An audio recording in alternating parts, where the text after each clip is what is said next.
What's going on, everybody? My name's Fliptriq, joined here with DMC123, as well as Alex Wolf4. We've got a new podcast member. Alex? So, yeah. We're gonna work on the video quality. We're gonna get him a new camera here pretty soon, and things should look better. But he's gonna be joining the crew for the next few shows, and we're gonna see how things go. Hopefully. But we're going to be doing a spoiler cast for Transistor. Like most of you who have watched the show for a while, I've been super hyped about this game. Could not wait for it to come out. Finally did. I ended up loving it. A lot of you guys loved it as well. And it's just one of those games where there's a lot to talk about, and I don't want to talk about it unless people have played it. So figured we'd take all the Transistor conversation from the podcast and just hold it off and put it in its own separate show. So here we go with that.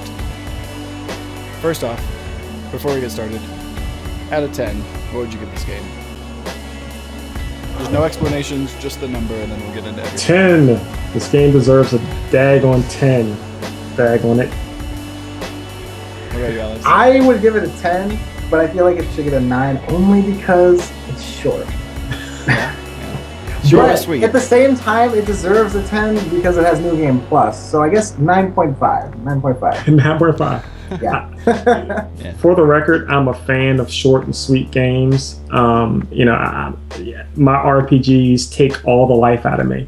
They're all 100 plus games. So when I get something that's meaty, that's good, that's fun, and it's so engrossing, like a game like Transistor, I love it that it's 5 hours or 6 hours. I know, DMC, you said this is your first game from Supergiant. Have you played it, Bastion, yet, Alex? I have not played Bastion, no. You haven't? No. It's very, very good.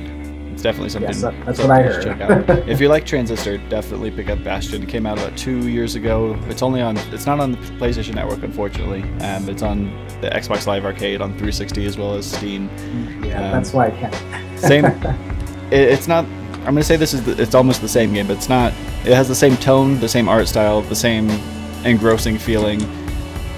Basically, you start off not knowing much about what's going on in the environment around you, but as you play through the game, you really start to grow an attachment for everything, and by the end, you really have a good grasp of what's going on, what happened in this world, and you really have a strong connection with it. So, if you haven't played that, that's another great game. If you like Transistor, definitely check that out. It's about the same length, about 6 hours long, but it does have a New Game Plus with a little bit of a variance that second time around, so it's very good. Okay. Cool. Most definitely, yeah. Yeah. I might not be able to play it though because I don't have an Xbox or an Xbox 360. There's always Steam. Or Steam, yeah, you're right. Yeah. I should get a real gaming PC for that though. For Bastion, you won't need a real gaming PC. Just an adequate one, I think. You might even be able to run that on your existing laptop. But I've been talking about getting the components and putting the components into my PC for a while. It's been sitting dormant for the last few months. So yeah, Bastion, I have it already. It is so much on my playlist now. Real quick, Flip, before we jump into Transistor, is it about the same length? Yeah, it's right around 6 hours, but there's the New Game Plus as well. Yeah. Awesome. Yep. So, let's go ahead and get into this. Yeah. What were your first impressions, if you remember? The very first time you walked up and you pulled that, you load up the game. What were your first impressions? I knew I was in for a treat. I mean, just the cutscene before you actually start playing. It's like it's subtle, but it's intense at the same time because you're aware of what's happened. You can see, and it's you can tell you're in for something big.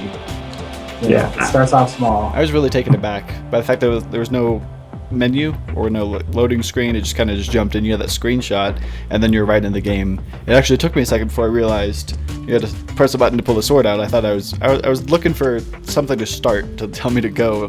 It reminded me of the Unfinished Swan. If you guys ever played that, I have it downloaded and ready to go. You start off I've been looking at that. Yeah, you start off with this white screen, and that's it.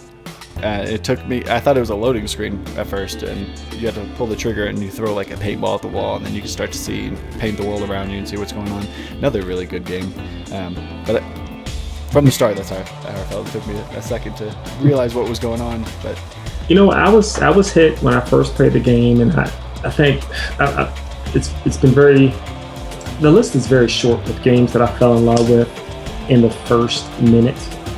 And between the music, the atmosphere, the darkness, the way that you engage the game initially by pulling out that sword, the sword talking and lighting the PS4 and controller light, it coming through the microphone, and coming in, all that stuff just made me feel like, wow, such nuance, such quality, man. I loved it. I loved it from that point going forward, and so it just became a fantastic treat with learning the mechanics and going through the game. Absolutely. Yeah. We were talking about Bastion earlier. One of the guys in the chat, Jardine3, was saying he felt Bastion had a stronger story. So in that sense, I would agree. Bastion is a lot more captivating, whereas this one's a lot more open-ended. It leaves everything up to interpretation, which I think, personally, I like that more. There's no set in stone storyline. You don't know exactly what's going on, but we'll get into it later on. I've read through a lot. So is it like Journey in that regard? Like, there's not really. You kind of make your own story as it goes on. Well, I'm saying it's like that in Transistor. It's I wouldn't say it's not as open-ended as Journey, but it's along the same lines.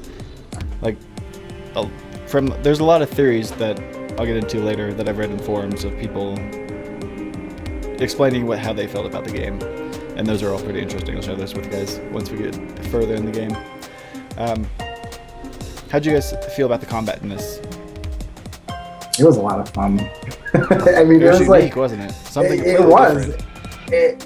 I've never played anything like it. It reminded me of Final Fantasy 13 and Kingdom Hearts Chain of Memories a little bit at the same time, just because it's like, it can be turn-based, but it's also real time. At the same time, it just depends on how you want to play, because there's so many different abilities and stuff like that. You can really mess around with it and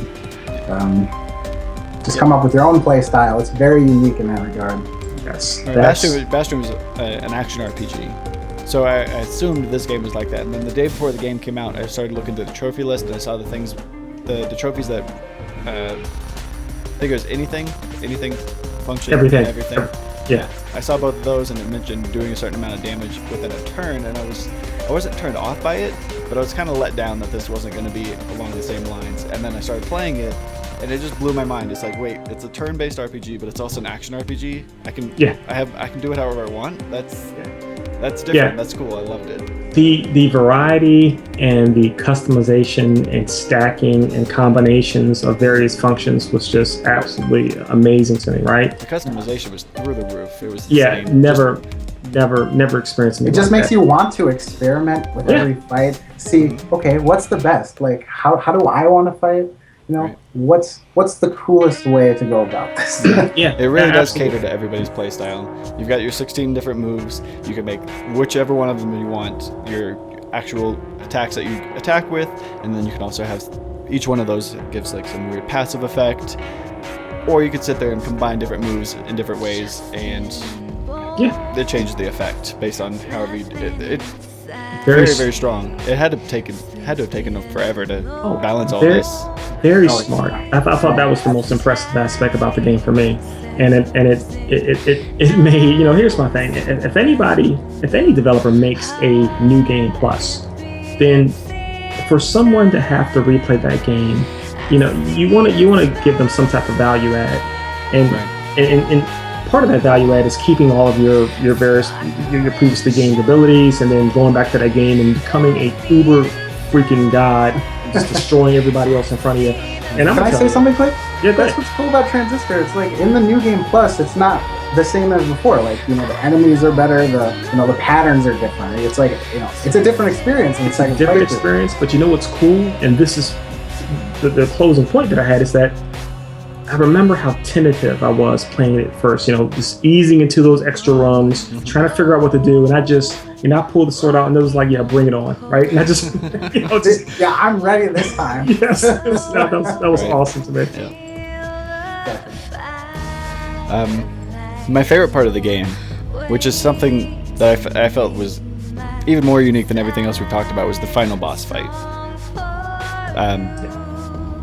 In most games, by the time you get to the final boss, your character is extremely powerful.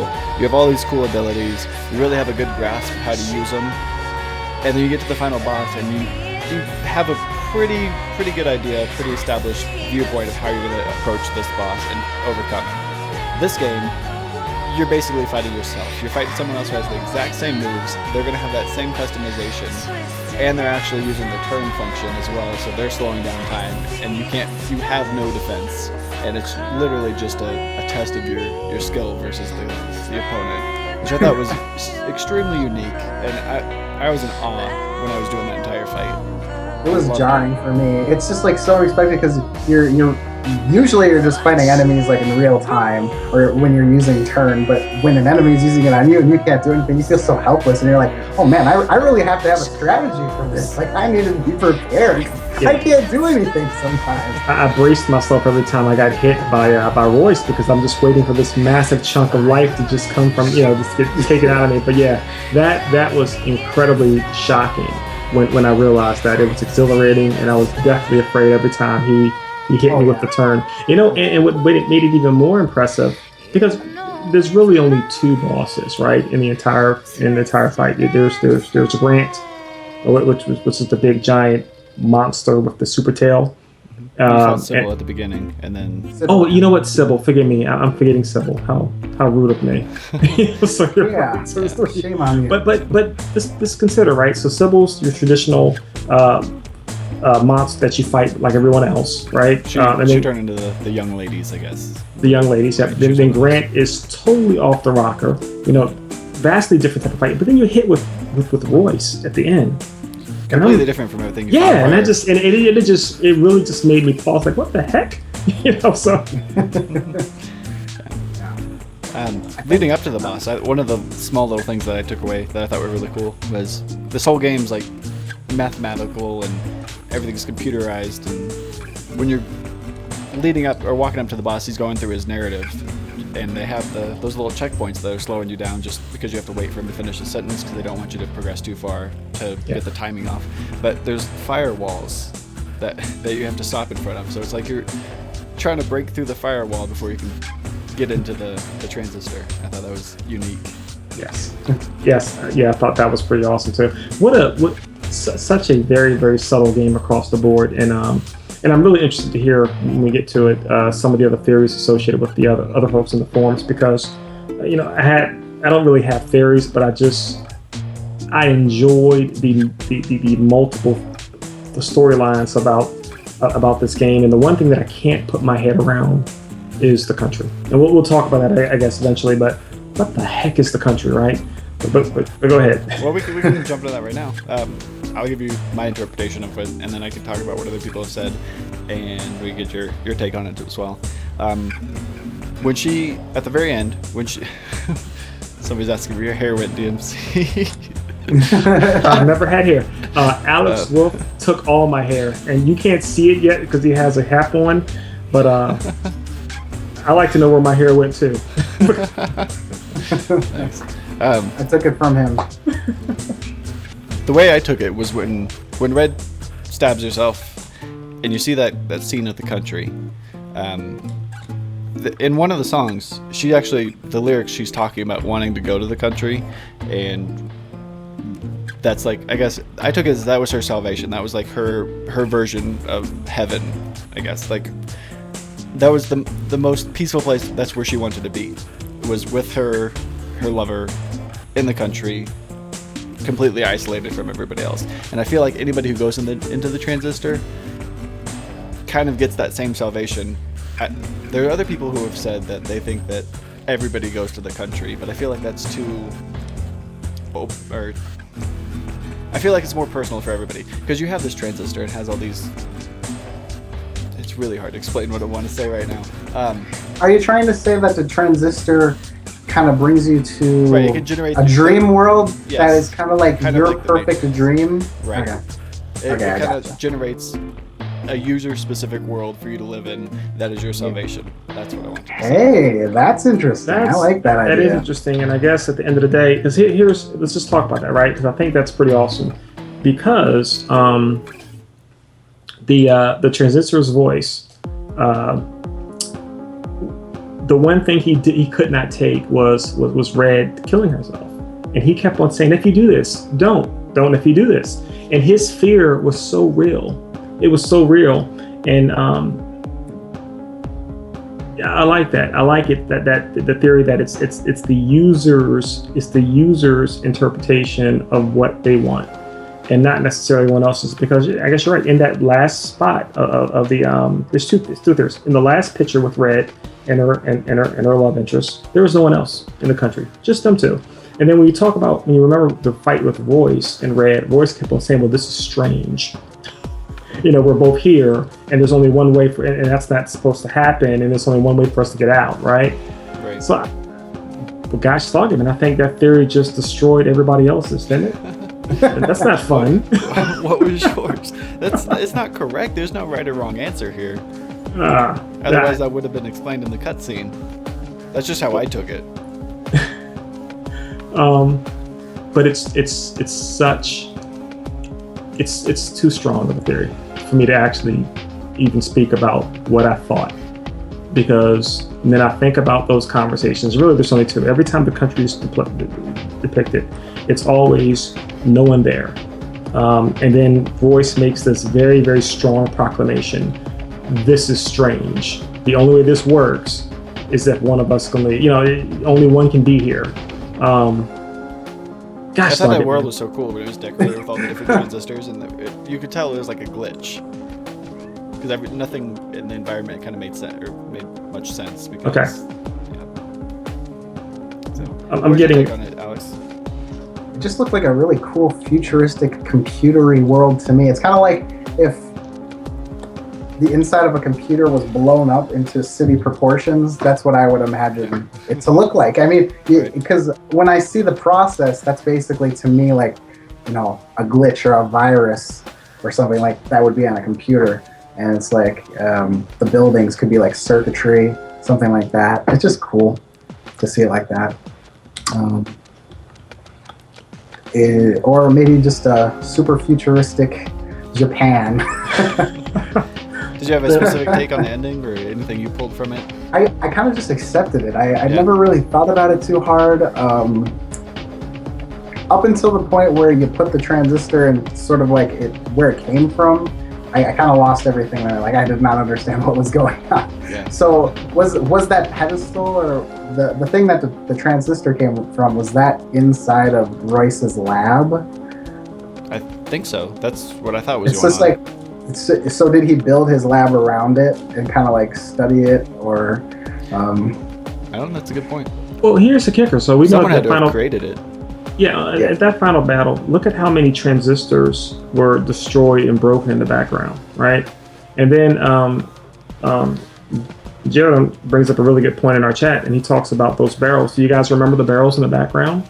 And the barrels had these little, I don't know if I paid attention to it the first playthrough, but certainly on the second playthrough, there were 13 or more barrels, and they had a figure in them. It looked like the lady, but that was always weird, and I thought somehow that if I hit them, that something would pop out. But very, very strange. I actually don't know what that played or how that played in, or maybe somehow Royce, because he was defeated, he stays there and she leaves. Very strange, but that's part of what you talked about earlier, Flip, that the game gives so much for interpretation, and it's also the very reason why I need to have a second one. I need to have a part two. Yes. I think the reason that I got my theory was when you go up to what was supposed to be the third boss. I can't remember the two names of them, but the two people who had killed themselves. Oh, did they kill themselves, or was they killed by? I thought you talked about people that were in the lab. They killed by Grant. Grant killed them. Oh, did he? Yeah, I think Grant went wild and he couldn't be controlled, and Royce left. He tried to manage. Royce explained that he tried to Maybe I got that wrong. support Grant as much as possible, but he could not be controlled, and he left. Yeah, okay. So my impression was, I thought that Asher and the other person were killed. I thought he'd wanted, or they both wanted themselves to be killed because they wanted to get into the transistor. That's how I probably missed the point. That might be me. I I probably screwed that up. I don't know. Yeah. That's To me- where I got to that. What? Go ahead. I don't know if you guys ever played Hotline Miami, but to me that game made like no sense, and in some ways that Transistor is like that for me too. Like I don't really understand some of the stuff that happens, but You can just go with it. yeah, I can just go with it. Accept it for the goodness it is. Yeah, I mean, I just when I like at the end when I see the the guy that was inside of the Transistor and Red together, that just makes me happy, and I see that they're happy, and so I accept it as is. It's like, okay, they're happy. Mm-hmm. That's good. I really like the ongoing relationship they had. Because my first playthrough, I thought that the two of them didn't know each other in the past. But I guess I since then I've gone back and started the game over again. And when you pull the sword out, he actually says, "Here we are together again." So I guess there is some past relationship between the two of them. But my first playthrough, I wasn't aware of that. I guess I overlooked that portion of it. And I Like thought for the that whole playthrough, or even at the end. through the whole play, I thought that the voice was talking to you. I was under the impression that she had no idea who that was or what was going on or why she could hear that. And then over time she realized that it was a person, and she was able to communicate, and they kind of grew to like each other over the course of their journey. So that's what I thought was going on, because when you go to the OVC terminals at first, she'd just respond to the surveys, so she'd say something standoffish, and then near the end she would type things she was actually talking to the sword. She's like, "Hey, can you hear me? Or can you read this? Do you know what I'm saying?" And she'd send him messages, delete it, type something else, that was her way of communicating. So I thought that she was developing this relationship along the way. During the credits, did you notice the picture scrolling by of her with a man? I thought that was her at the end of the game. I thought that was in the country. Because she killed herself so she could be with this mysterious person that she came to I know. totally interpreted differently. I thought those were like pictures of her life before all of this happened. I thought that was the case as well, but I do agree with Flip on this. Now, Jared brings up a really good point in our chat menu, and he says that they actually shared the same last name, and so it wasn't just the love interest. Transistor's name though. We don't, but we do assume that it's the person that got killed with the Transistor. Because in his profile, it's just a question mark. It doesn't give his name or anything. Right, but doesn't the person that? Where are we getting the last name from? Well, that's I brought it up because we got a really great fan of the game also in our chat menu who said they had the last name as well. Oh. Maybe I missed that. I'd be curious. Yeah, I thought that you guys. I know I missed it. I thought you guys might have picked it up as well. Mm-hmm. One of the things that actually is probably the only thing I didn't like about the game was at the very beginning, you fight your first couple of battles, and then you go and you have to unlock this door, and there's the two little pads. You have to use the turn function and use your ability on each pad, and it opens the door, kind of like an introduction to puzzles. And I thought they were going to continue with that, and throughout the game we'd have more puzzles, but that was the only time you did that, and it just didn't make sense to me as to why that was there and never evident in the rest of the game. I agree. I believe they showed that part during a demo a while back before the game was ever released, and I saw that part and I was like, oh yeah, this is going to be throughout the whole game. There's going to be cool little puzzles that we can do involving turn and stuff, and this is the only time I see them. I'm like, what? Like, why? Yeah, that was a great opportunity there. See, I'm so okay with that. The game was so engaging from a combat perspective, and that how to defeat these multiple bosses or these multiple engaged enemies became the puzzle for me. And so that initial thing would have been a nuisance for me if I was still doing that every time I went into a new level, 4 or 5 times. So I'm glad they didn't continue that. Matter of fact, it was very out of place. I didn't even notice it until I went back through the second time in recursion mode. And I was like, oh yeah, there was this puzzle here at the beginning. That's weird that we never saw that again. Yeah, and I'm so okay with that, by the way. And you know what? And that they probably had more of those elements there and decided to pull them back probably in their testing. Who knows? But that was a great. If they took it away, fantastic. I would have been seriously annoyed. No, if I you had to make do a that. good point though, because now that you mention it, since there is New Game Plus, it probably would have been annoying to have to do that over and over again. It's really more about the combat and trying out all these different combinations of moves and just, being creative, with the moveset and the loadout. So you're right. It's a good thing that there wasn't a lot of bubbles. So I guess we weren't discussing the sword's name. He was talking about Grant and Asher had the same last name, so I guess we just miscommunication there. So you guys haven't played Bastion, but a big part of Bastion, one of the selling features of that game was as you were playing through the game, there was this voice that was narrating everything you did. He didn't have a name. He wasn't a character. He was just some voice who was talking to you. Played as the kid in that game, and anytime you made any sort of move, regardless of whether it was objective based as part of what you're supposed to do or you're deviating from the path completely, he would talk about what you were doing. In this game, they kind of do the same thing with the Transistor, how he's that constant narration. How'd you guys feel about that? Because that's pretty unique for a game to do. Did you like it? Did you take anything away from it?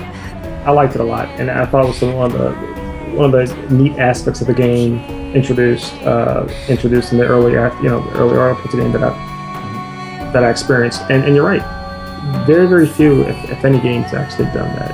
And it's contrasted against the fact that Red doesn't have a voice at all. So he becomes the voice, and I love that part. It was just part of it. It was part of the overall narrative, finding and realizing that this and I'm going to use Jerem's term of Mr. Nobody's, realizing that he actually loves her, right? And felt hesitant, but again encouraged to tell her that as they go into these massive battles. When he felt like he died, but he might be evaporated or deleted again. When he engaged the big Grant's the other form, and he started losing his mind. He came out of that and said, "Hey, listen, by the way, I just want to let you know what I said back there. I meant it." And he said, "I love you." So that was a very interesting aspect as well. I feel like, I'm sorry. Go for it. Oh, I was just going to say that I feel like that was the only way that they could really go about having a narrative, because, the main character doesn't have a voice.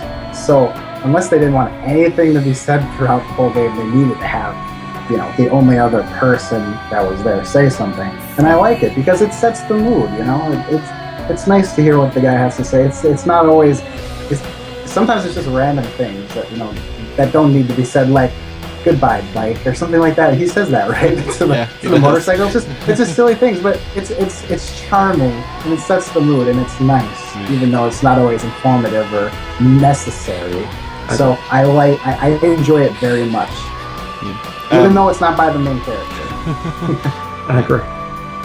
One of my favorite things that he said, because whenever I'm playing through games, I'm going through all the different, to each small little corner, every caveat, trying to find secret things or that secret area or that extra item. I'm always scavenging through everything. And there's one part of the game near the end, right after the room with the 5 young ladies. You have to clear through this whole path of all these different blocks. You remember going through that? Yep. After you clear through that, you're supposed to head down and go to the left around the corner. But there's another little section that had a thing of blocks like a hallway, and I cut through that. And the sword says, he says something like, it's like, "What are you doing over here? What do you expect to find? Maybe you just like to hear me talk." And I was like, yes, that's exactly what it is. And that just, it takes you out of the game a little bit, but it was interesting. I liked it. Yep. Yeah. Something like that happened to me. I wasn't going towards the area where I was supposed to go, and he's like, "What are you doing?" Yeah, the only part that I wish something like that happened.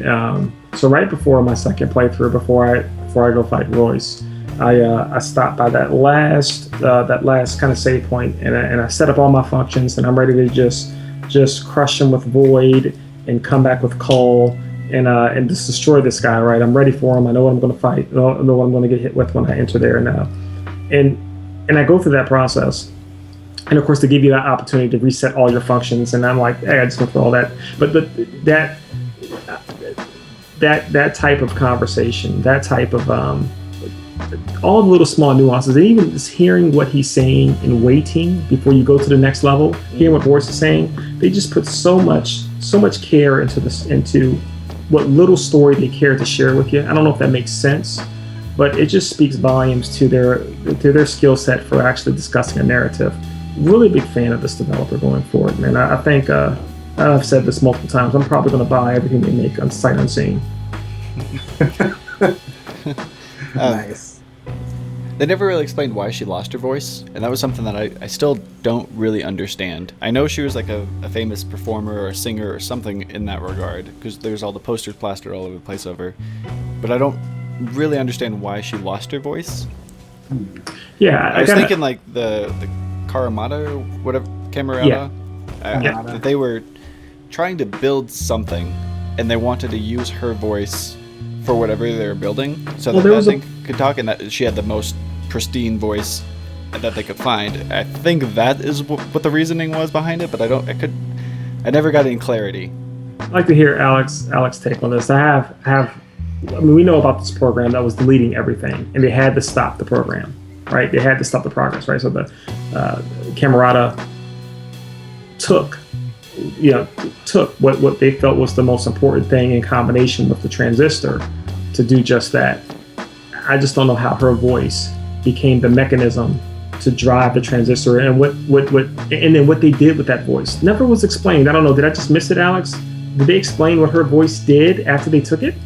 I don't believe you missed anything. I cannot think of an instance where anything was explained regarding the loss of her voice or anything of the sort.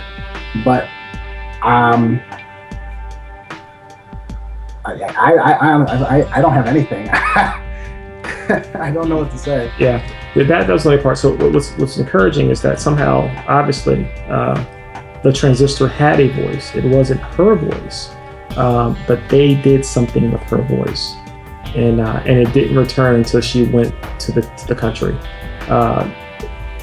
I'm more inclined to actually go back and read all of the profiles of all the characters to see if there's a little hint in there. So did they take her voice away? Oh yeah, they took it from her. Like with something, or just? Well, that speaks back to a larger theory, right? So who are these people and where are they? Well, they're all programs.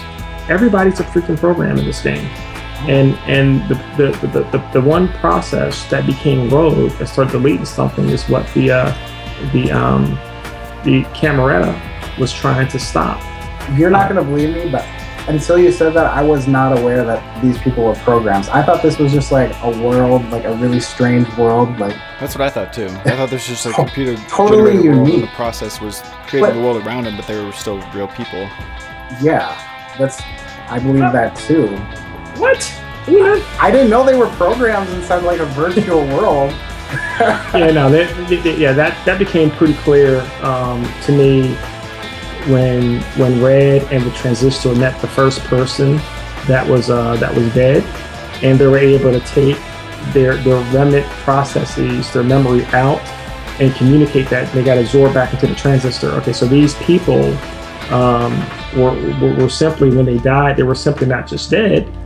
There were still elements that could be recovered, and there was another person that was dead for so long that they were no longer able to recover the element, the memory aspect. So to me, absolutely programs across the board, and these programs exist to do certain things and certain functions, and when and they were being absorbed for a larger purpose to start. It just blew my mind like so much right now, because I have like a theory now.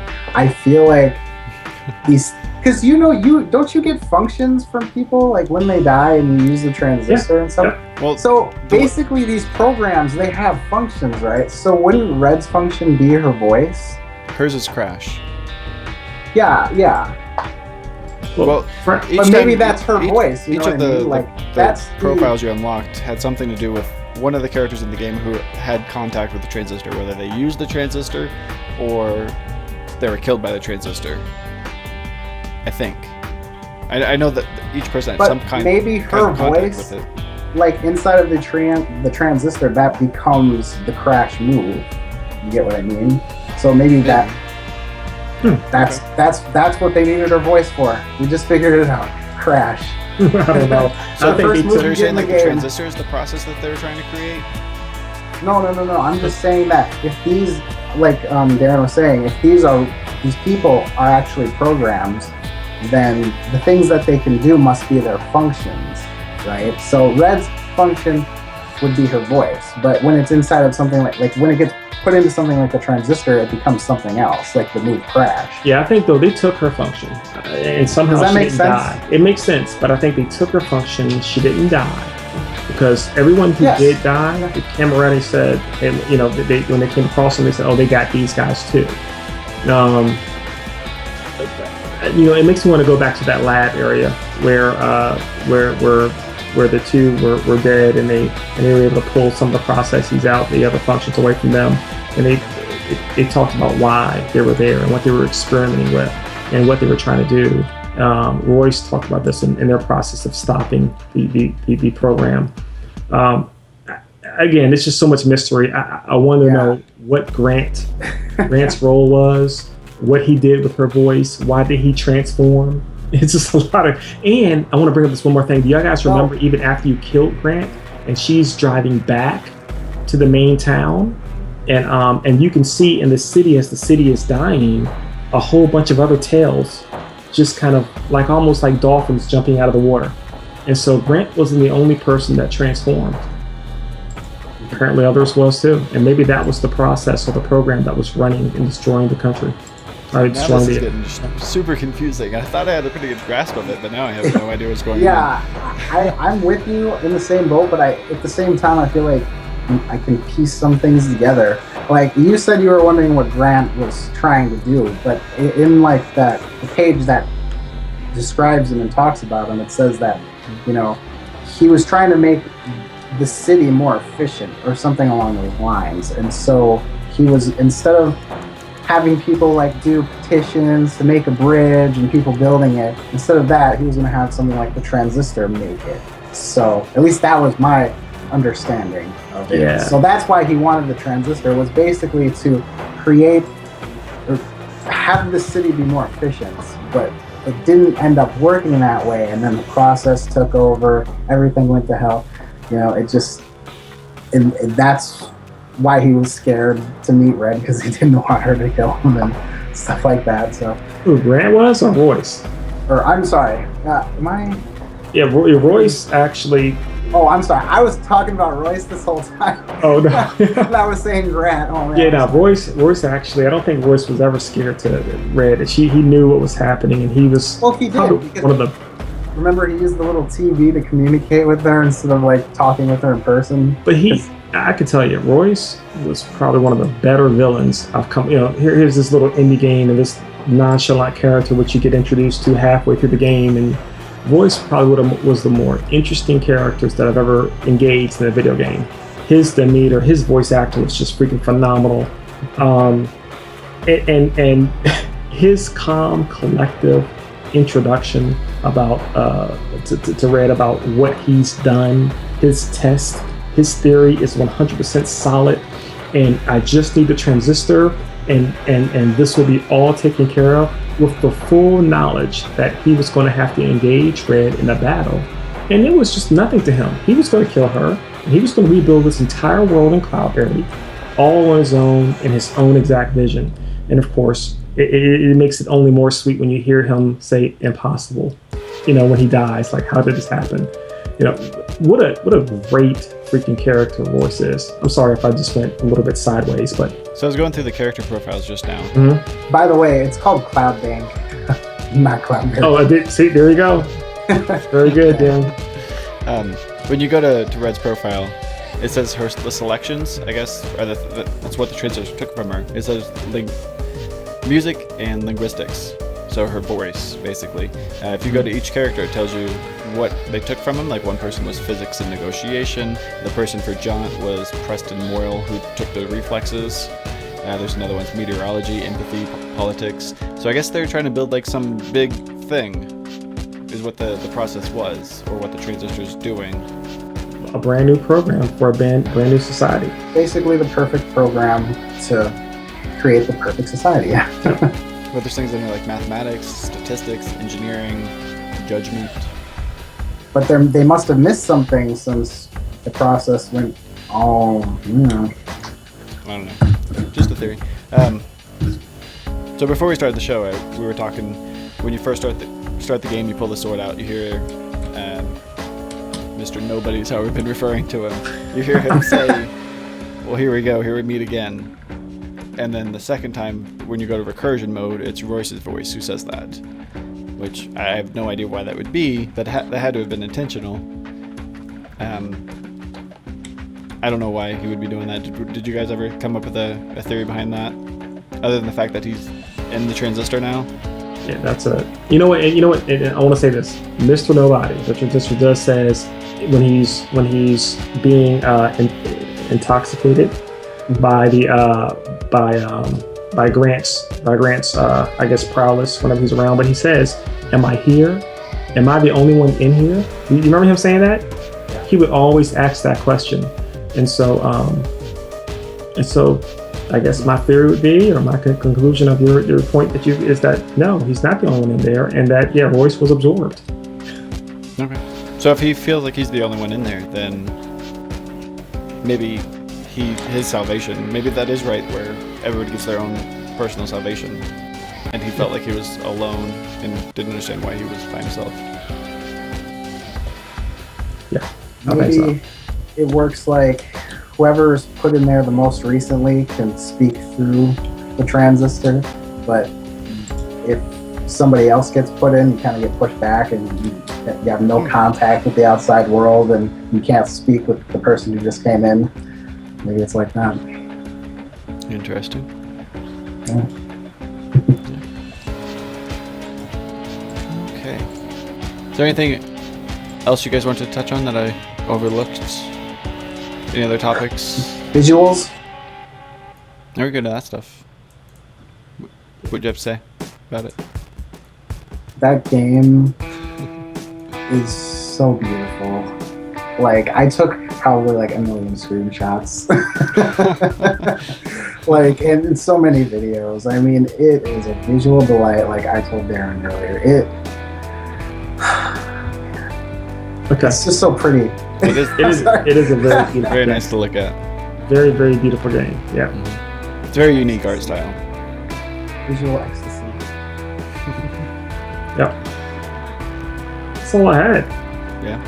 Beautiful. I think that, except for the fact that I'm going to start a government petition to create a Transistor 2. That's it. I'll just add that. it is very well done. I'd be curious to see if they ever release like the official like Supergiant gets together and they make some documentary or something where they actually. I'd like to hear their take on what all this is supposed to mean and see whose theories are right and what's wrong and what the reasoning behind all their decisions were. I'd like to hear that at some point. So hopefully we get something like that somewhere down the line. That'd be very interesting. So let me share, and I think one of the more active users in our chat has by far been Jarrett, and he brings up a good point. I just want to share this with both of you guys and with our audience to see what their thoughts are. So he communicates, if the final battle takes place inside the transistor, right, which we all agree that it does, then in a way the best alternative wouldn't have been to lose the battle. That would have let Royce leave, recreate the city, and Red, who ends up trapping herself in the transistor anyway, stays inside with her lover. So I want to get your feedback, but I would add the only thing with that is that because she's already in the transistor and she doesn't get transferred to the country through her own deletion, that's where I think it becomes problematic. She didn't go to the country on her own. She went there through a process, and that process essentially was almost like a passive board, where she had to they had to fight each other in order to kind of rewrite something. So yeah, that wouldn't have been her. Matter of fact, and let me just bring this up to him. This is another point that Jared brought up. I think through those battles, and this is almost like the Matrix. How many times did this occur? And you brought this point up of the barrels. The barrels inside that transistor that held people. Were those the many people that Royce fought before in his attempt to rewrite this program? And when they lost, is that where the losers are? They're sitting inside these barrels. Like little cells in the Matrix? Yeah. And that's, and the question is that where they go, even when they delete themselves, when they delete it outside of the process? Very interesting stuff. I wanted to get your thoughts on that. So I thought that was a very good point. I think she wanted to put an end to Royce, so he couldn't continue his process. Mm-hmm. So I think that's why she wanted to take him out rather than just let herself lose. Yeah, she knew this repetitive. Without question, we understand that Royce has done this many times before. He is 100% certain, right, that this is what has to be done in order for this process to start. So they essentially create the process, and they destroy the process, and they rebuild this world and all the people in the world every single time. Is Royce really a bad person? Right. Good question. Royce is a controlling person. So if Royce is a program to set things straight, is he rogue? Right? It's almost like he wanted to die though. No. He's because you have that little decoy thing that you're following around where he's like talking to you through, and he's leading you to his lab. Yeah.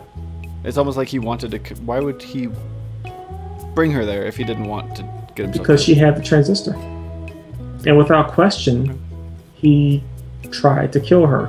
You know, every one of the actual programs, the enemies that she fought, were in an attempt to destroy her and get the transistor. That was all being controlled, and he was the head of the Cameron at that time. Grant lost himself. So I think what he realized is, okay, well, I'm not going to defeat her. Let me just coerce her in. Okay. I don't know. That's my thought. Way more questions than answers. Yeah. Is someone a bad person if they're maniacal, if they've done something time and time again in their life, and their existence is defined by the destruction and recreation of everything around them? And I say yes. All right. I didn't even know that they were brought into the transistor, because when you put it into its resting place and you're kind of brought into this realm where you have to fight Royce, I thought that was just the world that they were already in. I didn't think that they were transported, because Royce wasn't even by her when she put it inside, but here they are in the world. I thought it kind of like it was put in and then the world transformed around them. So That's what I thought too. I thought it was like a glitch. Something happened. That's what I believe, because otherwise it wouldn't have made sense for Royce to be in there, because it's like he wasn't even standing by her or touching the transistor when she put it inside. So I was at first that it was just the two of them were the only two people left in the world. I'm going to default to Alex's first explanation. Is I just refuse to even put my head around that. Just okay. Well, this is what the game is giving me. So. Hey man, I'm just trying to figure something out that makes sense. And let me just fold this into as well. And Jared brought this up early on as well, that and I didn't realize this, and I don't know if either one of you guys did, but if you took your cursor, your mouse, and when you're fighting against Royce, and you, especially during the turn, I think you apparently can hover over each of those barrels, and those barrels reveal names of the people. Oh, weird. Yeah, that got absorbed. So clearly, if you lose, you are going in that barrel, right? That's one way how to make a really good bourbon. Oh. But yeah, so it makes me, I got the plat, right? It makes me want to go back and play the game, just so I can, pick up those nuances that I left, that I forgot. I mean, really, how meaty is the freaking game? It's apparently very meaty. A lot more in depth than I thought it was. A lot of hidden meat. Right. Yeah. That says a lot though, because there's very few games that I platinum that I still want to play, and this is one of them. Mm-hmm. So. I would play it just because of the New Game Plus. I mean, you keep getting stuff even after your second playthrough, right? I mean, you're unlocking those more of the same. Right. All right, so here's second time around. my first complaint. Here's my first complaint, right? You made me think of this, right? Because it was one of the things that I was very frustrated about. Is as you're going through the second playthrough, you are getting duplicate functions, and that's awesome, right? Right. Here's the problem. They don't I know what you're gonna say. They don't tell you how many functions you've already have of that duplicate. So I found myself picking up well, how many freaking purges do I have? Can you get more than 2? I don't have a duplicate. Can you get more than 2? Yeah. Yeah. Oh, okay. Yeah. I thought you could only get 2 of each of them. No, I didn't know it was that crazy. I've gotten three of a couple of things. Wow. Okay. Which I could just set up, my 4 little function areas to be all just bounces and just bounce everybody to death. Bounce type crash. That's right. That's right. That's interesting. I had no idea that. I'd like to see was even a something. thing. Yeah. What were you gonna say, Alex? I was just gonna say I'd like to see somebody do what you just suggested, just bounce everybody to death. Cool. All right. Well, if you guys don't have anything else, I think we've covered everything and brought up way more questions. So expanded everybody's thoughts of the game quite a bit. Or confuse them more. It's going to be a game of the year, a game of the year contention. And there's always an indie game that pops up that people talk about. And I haven't been in many of the forums and many of the news sites to see what they're think. But gosh dog it, man, if this game isn't even in consideration, it's not going to win anything. But if it's not in consideration for game of the year, it'll be a farce. So far, it's my game of the year for the year so far. This is exactly what I wanted. Something similar to Bastion that just left that resonating feel with you. So this was exactly what I needed at the time when it came out. So I'm glad we got A beautiful, familiar game. Right. Yep. Well, thank you all for watching. Hopefully you all enjoyed the show. Thank you, everybody. I hope you liked me. Yeah, this is Alex's first podcast doing it that he's been doing Ever. with us. He will be part of the regular cast from this point forward, so you'll see him again every Thursday, 6 p.m. Pacific time, 9 o'clock Eastern time. That's when we record our live show where we talk about new releases and what we've been playing for the week. So if you haven't seen that before, be sure to swing back by on Thursdays when we do that show. You can always follow me on Twitter at Fliptriq and DMC at DMC_123. I'm always tweeting whenever we're about to start a broadcast or when I'm doing one of my regular live streams. Alex, do you have a Twitter? I do not, but you can add me on PSN. You see it right there on the stream. All right. All of our PSN names are listed right there as well. Feel free to add us. Just let me know who you are or where you're coming from in the message, because I get a lot of blank friend requests that I tend to not respond to. So, but like I said, thank you all for watching. We look forward to seeing you on Thursday. It's been a good show. Thanks for having me, Fliptriq. Yeah, thanks for joining us. All right, everybody. All right. Y'all have a good night, Bye-bye. and we'll see you Thursday.